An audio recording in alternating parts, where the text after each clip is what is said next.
ایک حکیم صاحب تھے، بہت ہی رحم دل اور دانا، اللہ کی بہت عبادت کرتے تھے۔ ان کو اللہ کی قدرت پر کامل یقین تھا۔ ان کا طب خانہ ایک پرانی سی عمارت میں موجود تھا۔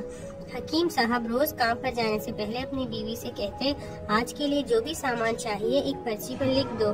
ان کی بیوی راشن اور دیگر ضروری سامان اس پرچی پر لکھ کر حکیم صاحب کو دے دیا کرتی۔ حکیم صاحب اپنے طب خانے پہنچتے تو اس پرچی کو کھول کر دیکھتے، پھر ہر چیز کے سامنے اس کی قیمت لکھتے اور ٹوٹل کرتے، پھر اللہ تعالیٰ سے ہاتھ اٹھا کر دعا مانگتے کہ آج اتنی رقم کا بندوبست کریں۔ بے شک آپ کے اختیار میں سب کچھ ہے۔ اللہ تعالیٰ اپنے نیک بندوں کی دعائیں کبھی رد نہیں کرتے۔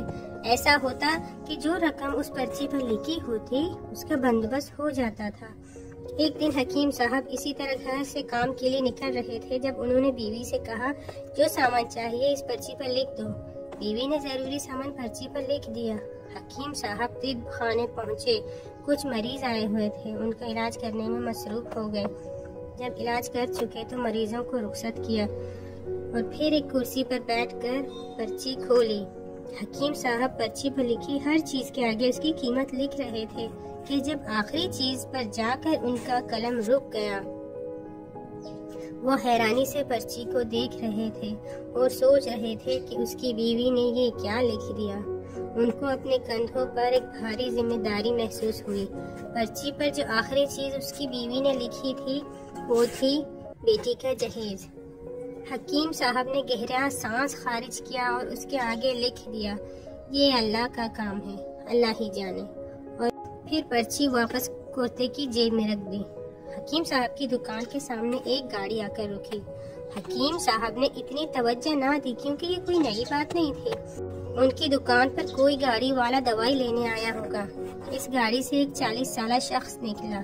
اس کے حلیے سے اس کی شان و شوکت کا اندازہ لگایا جا سکتا تھا۔ وہ دکان کے اندر داخل ہوا اور حکیم صاحب کو سلام کیا۔ حکیم صاحب نے نرمی سے جواب دیا اور اسے بیٹھنے کا کہا۔ اس شخص نے کہا، حکیم صاحب کیا آپ نے مجھے پہچانا نہیں؟ اس شخص کی بات پر حکیم صاحب نے اسے ناسمجھی میں دیکھا اور وہ شخص ہلکا سا ہنس دیا۔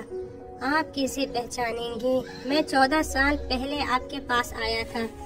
آپ کے طب خانے کے باہر ہی میری گاڑی خراب ہو گئی تھی۔